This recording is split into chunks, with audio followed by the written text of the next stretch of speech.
Alright guys, so I came here hell early, but I am going to be seeing Solo in IMAX 3D. I didn't go to my AMC that I always go to. I was going to go, but they only had it in standard 2D. I kind of wanted to check this one out in 3D, even better IMAX 3D, which this theater had, luckily. So yeah, I'm about to see it in IMAX 3D. See you guys there.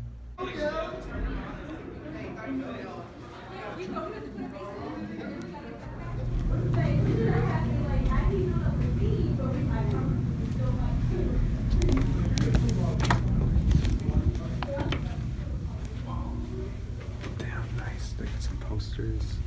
Experience in IMAX.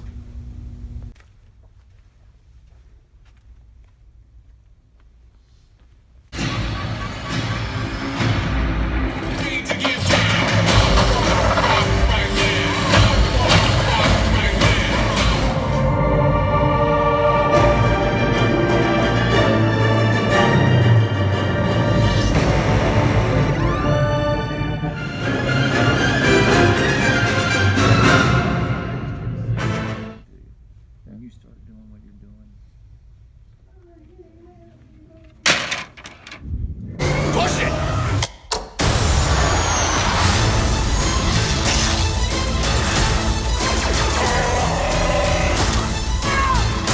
So glad we took this job!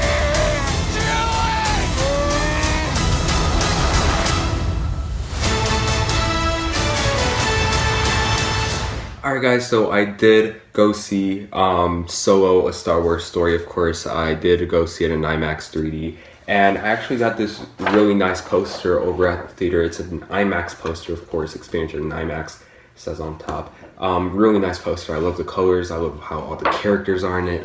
Really nice poster. Definitely going to be adding it to my back wall over there.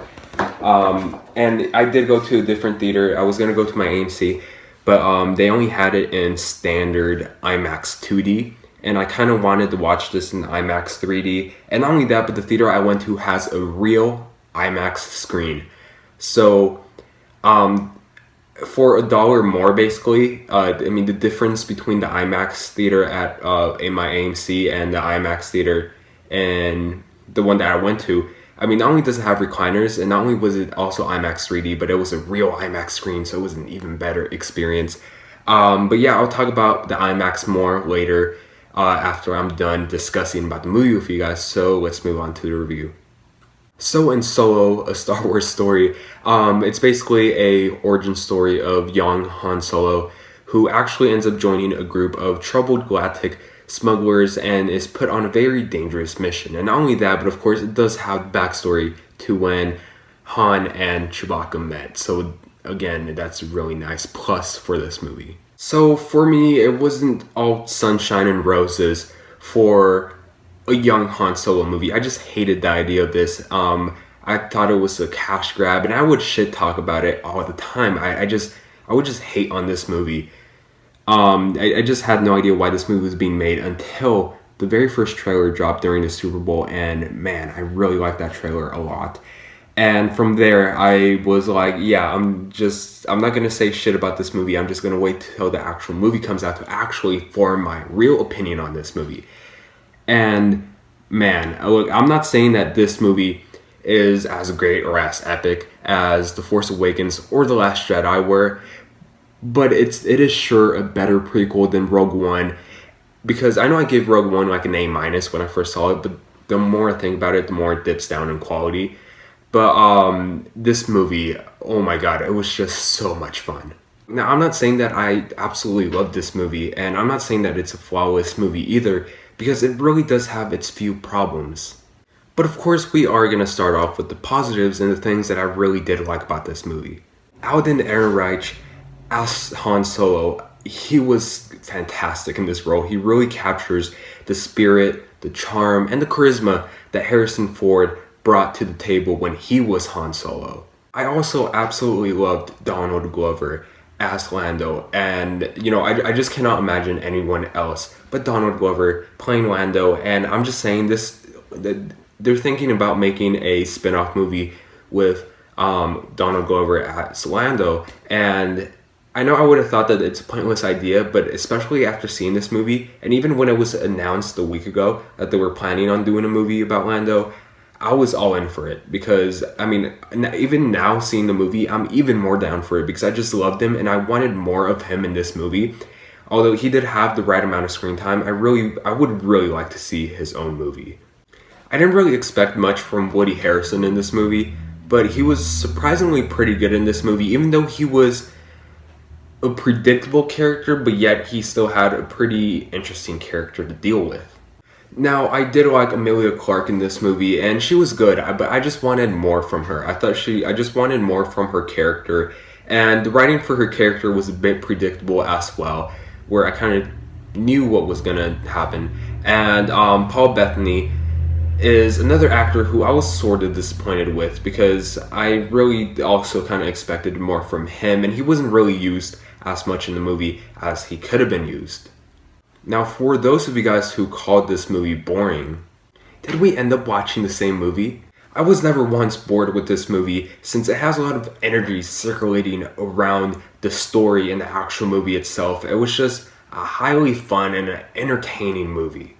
And even when the movie slows down a bit in pacing, and it really does sometimes, it never even seems to get boring there.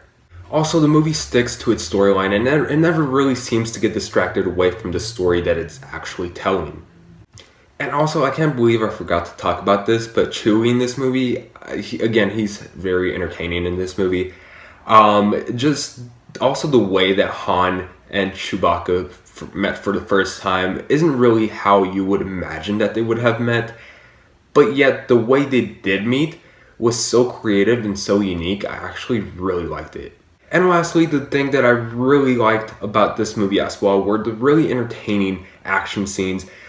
They just looked really nice, and not only that, but the cinematography really helps these action scenes look even better. I mean, I just had a ton of fun watching this movie. That's my general point. And like I said, this movie isn't flawless. It does have a few problems. To start off with, the humor. It kind of reminds me of the type of humor that Marvel has, except for the Guardians of the Galaxy movies, which I think are really funny. But this movie does have some awkward attempts at humor sometimes, where the humor, sometimes it works, but for the most part, it sometimes really doesn't. And, the humor just didn't really land with me all that much. Of course, I did talk about how the pacing in this movie does seem to slow down a bit. And like I said, it never really gets boring, but there are times where, it just comes across as being slow. Now, one thing I did appreciate about The Force Awakens, The Last Jedi, and maybe even, I'd say, Rogue One, is that they did certain risky stuff for the sake of the story, but Solo never really seemed to have put something risky in it, and probably if they did, it could have probably added an extra layer to the story, or it could have added more depth. And I really think that they probably should have had, but that's just me. Maybe after all the backlash that The Last Jedi got, they were probably just trying to play it safe. And also, this movie, especially the third act, does get pretty predictable. But yeah, just overall, Solo, a Star Wars story, I was entertained. I had a lot of fun with this movie. I was just surprised with this movie, honestly. Like, it could have turned out either way. It could have been good or it could have been bad, and it went on the good side, at least for me, since I know that a lot of you guys do not like this movie. But yeah, I did personally really like this movie. In my opinion, this is a movie that I would recommend on a matinee, and I'm gonna give Solo, a Star Wars story, a B. And like I said, this movie has so much energy around it to amp things more up. Definitely do check out this movie in IMAX. I did see it in IMAX 3D, and honestly, the 3D, the movie itself is a little dark, and if you watch this movie in 3D, it's going to be a lot more darker, which I kind of had a problem with. And not only that, but there are a lot of scenes that involve the Millennium Falcon, and I don't get motion sickness, but I kind of started to have a headache after a while. But there are some cool 3D moments, but it's not really something that I would really recommend cashing out to watch in 3D, but I do recommend a standard IMAX 2D showing of this movie. And again, I did see this movie on a real IMAX screen. So the movie wasn't filmed with IMAX cameras, but it was really nice to see it being projected on a fatter IMAX screen than I usually go to, because I go to a counterfeit IMAX theater. So yeah, I highly recommend a standard IMAX showing of this movie. it's going to be worth every penny, trust me. Because again, it's a really loud movie as well. So yeah, I recommend this movie on matinee.